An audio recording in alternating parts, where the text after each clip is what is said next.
gente, tudo bem? Tô cheia de saudade de vocês e da sala de aula, mas estou aqui respeitando a quarentena, tô gravando esse vídeo em casa, espero que vocês me assistam de casa também, e vim aqui para a gente poder dar continuidade aos nossos estudos, porque a nossa mente não pode parar, certo?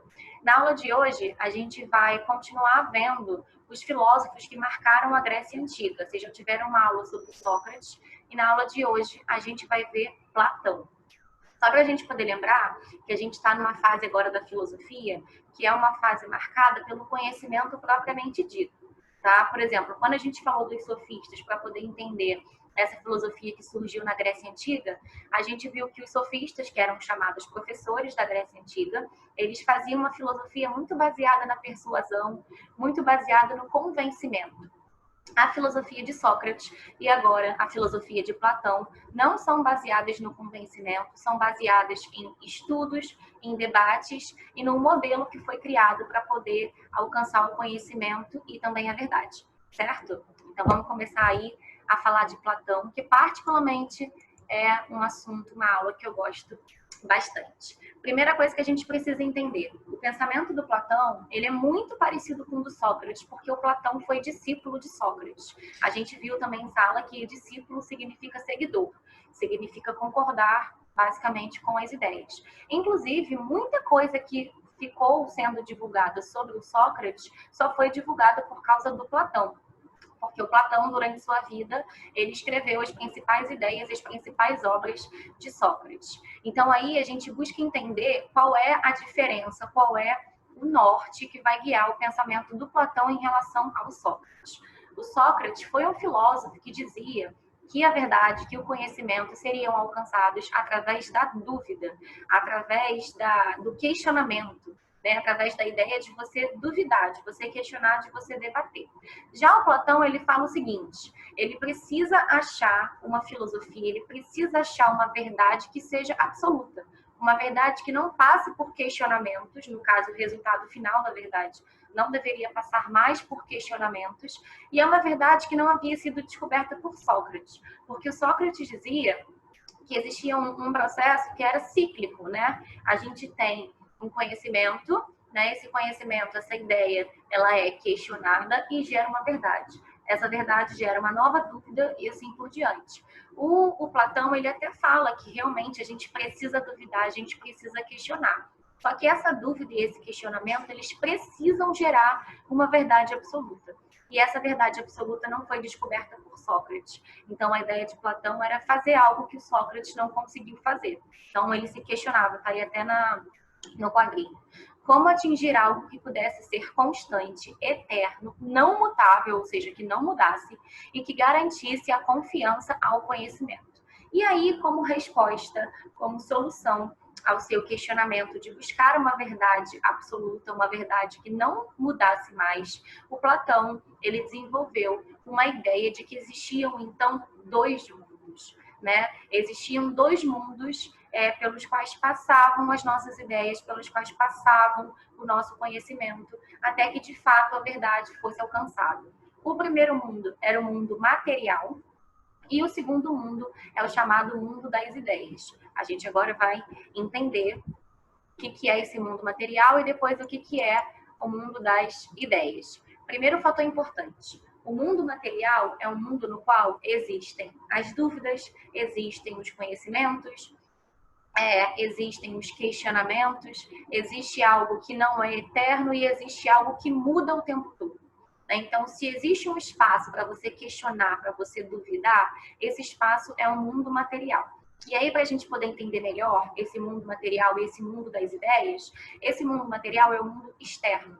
É tudo aquilo que você vê, tudo aquilo que está ao seu alcance, certo? Muitas vezes você pode até não ver, mas é algo que você está vendo, que você está entrando em contato, que você está pensando, mas você pode mudar de ideia, você pode mudar o seu ponto de vista. O mundo das ideias seria o mundo interno. É quando aquilo que você está vendo, aquilo que você está alcançando, alcança a sua consciência e ali a verdade é formada, tá? Então, eu botei aí, ó, que o mundo material ele é instável, imutável e é guiado pelos sentidos. Ou seja, Acabei de falar para vocês, aquilo que você vê, aquilo que você ouve, aquilo que você sente, pode mudar o tempo todo, pode não ser algo eterno, né? E aí esse seria um mundo material. Aí, por que a gente fala de algo que está mudando, algo que não é constante? Porque tudo aquilo que está no mundo material é subjetivo. O que é subjetividade? É algo que, por exemplo, se eu acho uma coisa, você pode achar outra. Se eu tô achando que essa garrafa aqui é azul, você pode olhar daí e achar que é verde. A gente tem uma resposta acerca da cor da garrafa? Não, porque a gente está no mundo subjetivo. É aquilo que a gente está vendo. E aquilo que a gente está vendo, aquilo que a gente acha sobre o que a gente está vendo, muda o tempo todo. Por isso que a gente fala de uma subjetividade, tá? Então, no mundo material, a ideia, ela é imutável, tá? Desculpa, ela é mutável, porque eu diria imutável. A ideia no mundo, o mundo nas ideias que é marcado por uma ideia que é imutável. Então, no mundo material, as ideias elas são mutáveis, elas podem mudar o tempo todo, elas estão suscetíveis a essa mudança. Aí eu coloquei embaixo a foto de uma mesa, para a gente poder entender através de um exemplo. No mundo material, essa mesa aí ela é mutável por quê? Porque você pode olhar para a mesa e pensar que ela pode dar origem a vários outros objetos. Você pode olhar para a mesa e ver essa mesa de variadas formas. Você pode olhar para a mesa e ter várias opiniões sobre esse objeto. Ou seja, existe a mutabilidade, existe a opção do questionamento, da dúvida e de várias ideias. Quando você chegar a uma conclusão acerca da mesa, que é aquilo que você está vendo, aí sim você alcançou o conhecimento, você alcançou uma verdade que não muda mais, ou seja, que é imutável, e você alcançou algo absoluto. Tá? Então, existem dois espaços. Os espaços onde você pode questionar, que são os espaços que fazem parte do mundo material, e o espaço que não tem mais espaço, não tem mais como você questionar, que é o mundo das ideias. Tá?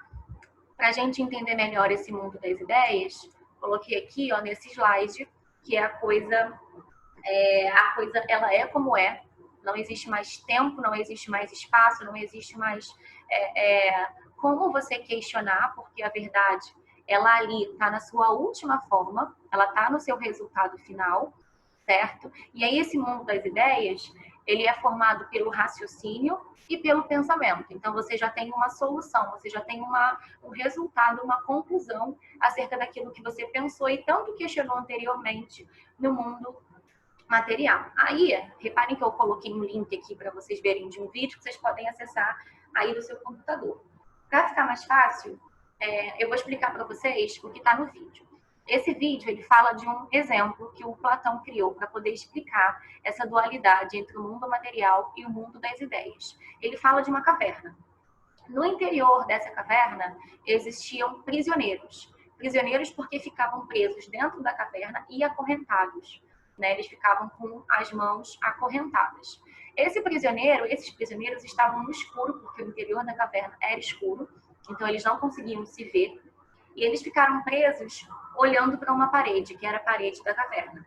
Ou seja, eles não conseguiam ver praticamente nada, porque era muito escuro, não conseguiam ter outra visão, a não ser da parede, porque eles estavam acorrentados, e aí eles só conseguiam ouvir sons de animais e pessoas que passavam no interior da caverna, e mesmo assim não eram sons nítidos, né? Porque no interior da caverna as vozes e os sons, eles mudam. O que o Platão tenta fazer, tenta não, né? Ele conseguiu. O que o Platão fez para poder fazer esse mito da caverna? Ele fala o seguinte: as pessoas que vivem dentro da caverna estão no mundo material. Porque no mundo material, os sons, eles mudam, as sombras mudam, né? E fora isso, as sombras possuem diferentes formas, os sons apresentam diferentes formas também, porque cada dia uma pessoa, ou é a mesma pessoa que passa e apresenta, né, sons diferentes. E, por outro lado, ele dá a seguinte hipótese: um prisioneiro, ele é libertado da caverna. Então, quando ele sai da caverna, primeiro que ele vê as coisas como realmente são, porque ele está fora da caverna, então ele está vendo a luz do dia. Mas, por outro lado, ele, quando olha para a caverna, né, ele não sabe como eram os prisioneiros, ele não sabe, de fato, quem eram as pessoas que passavam por ali. Agora, se ele vir as pessoas, né, que passam pela caverna saindo da caverna, ele vai estar vendo de fato a verdade como é. Então, dentro da caverna, as ideias são mutáveis, né, as ideias não são constantes, e fora da caverna, quando o prisioneiro vê, por exemplo, os animais e as pessoas que passavam dentro da caverna, ele vai estar vendo algo que não muda, né, porque é a verdade como ela é. Então, muito interessante que vocês vejam esse vídeo aí que mostra o mito da caverna, porque ele ressalta exatamente a existência desses dois mundos, que é o mundo material e que é o mundo das ideias, tá? Então, botei aí embaixo, a verdade é mutável, porque os objetos se mexiam e alternavam a visão e a imagem que os acorrentados tinham sobre eles. Sair da caverna é atingir o mundo das ideias, porque você vê a verdade como realmente ela é, certo? E aí, só para a gente finalizar, para a gente poder entender também que o Platão fazia uma correlação entre a filosofia e a política, lembrando que ele vivia na Grécia Antiga, né? Então havia aí um conceito de política muito forte. Para ele, inclusive, essa política era baseada na justiça. E o que é a justiça? A justiça é conhecer a verdade. Então, só conhece a justiça quem conhece a verdade. Lembrando que a verdade está no mundo das ideias. E para ele, então, quem conhece a verdade? Os filósofos. Então, nada mais justo, nada mais correto do que governar a Grécia Antiga um próprio filósofo. E aí coloquei para vocês, só para vocês entenderem que para o Platão, o mundo inteligível ele era superior ao mundo sensível, né? Porque o mundo inteligível era um mundo onde não existia mais espaço para dúvida, ali o conhecimento ele já foi alcançado, certo? E também porque a gente vê a ideia de que no mundo material, as coisas elas eram muito suscetíveis à mudança, né? Coisa que não acontece mais no mundo das ideias. No mundo das ideias, o conhecimento ele está pronto, ele está formado. Então, ali embaixo eu até coloquei o mundo material marcado por opiniões e não pela verdade. Então, gente, na aula de hoje, a gente viu o pensamento do Platão. Então, é importante vocês reverem, né, a ideia do mundo material e do mundo das ideias. E não deixem de assistir o vídeo que eu deixei para vocês, que mostra o mito da caverna. Então, qualquer dúvida a gente vai se falando e até as próximas aulas. Beijo!